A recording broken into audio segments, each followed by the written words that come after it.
What's going on, guys? Welcome back to the channel, and if you're new here, welcome. Today we're going to be talking about Cal and Kanan, but before we do get into it, remember, hit the subscribe, like, and notification bell so you're always in the know on everything Star Wars. Don't forget, I have a membership program and a merch store that you definitely want to go get your Eternal Sith merch at, and as always, don't forget, once you're done watching this video, go check out my last one, give it a thumbs up as you watch. Let's start the show.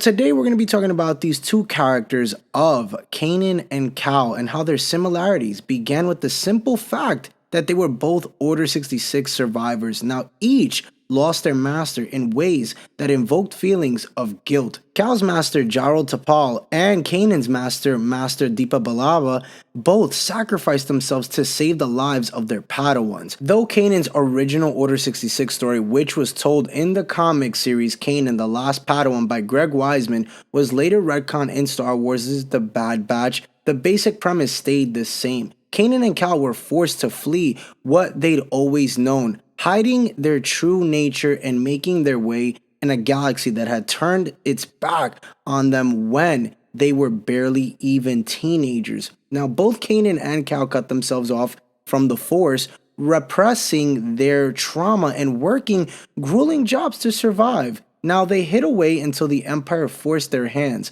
Cal's friend Prauf was killed by an Inquisitor, as seen in Jedi Fallen Order, and the planetarian system that Kanan had tried to settle down on was overrun by the Empire's exploitative mining operations, as told in John Jackson Miller's Star Wars Rebels prequel novel, A New Dawn. And during these painful moments, both Kanan and Cal met those who would later become their new family. Kanan met Rebel pilot Harrison Dula, and Cal was saved by Sarah Junda and Grease Dridus. Meeting these people gave both Cal and Kanan purpose again. Despite their teachings of the Jedi Order, they both formed attachments and viewed their new companions as family. Though these relationships, Cal and Kanan rediscovered the power of the Force and what they could do for the galaxy. They joined the fight against the Empire, and not only in service to the light side of the Force,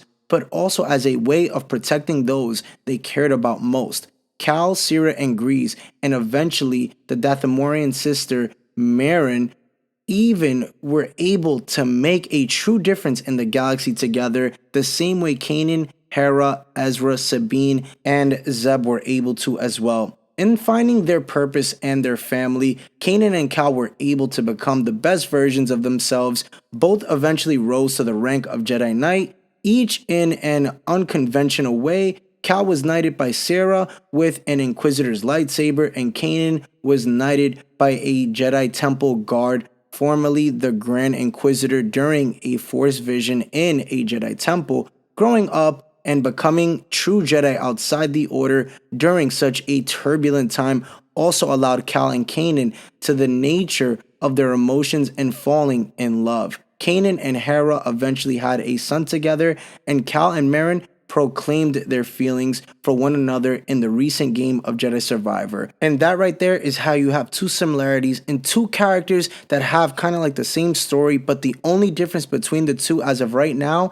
is that Cal is still alive during this time, and we don't know the demise of his life. We don't know what's going to come the way we know what happened with Kanan during Star Wars Rebels. So maybe the next game, the next installment for the Jedi, Survivor or Fallen Order trilogy will come to an end for maybe Cal at the very end of the game, and we'll get to have now the full circle of both characters, as they are very similar in the Star Wars universe. For more Star Wars content, hit the subscribe, like, and notification bell so you're always in the know on everything Star Wars. Don't forget, I have a membership program and merch store that you definitely want to get your hands on. And as always, the Eternal Sith, then, now, forever. Later, guys.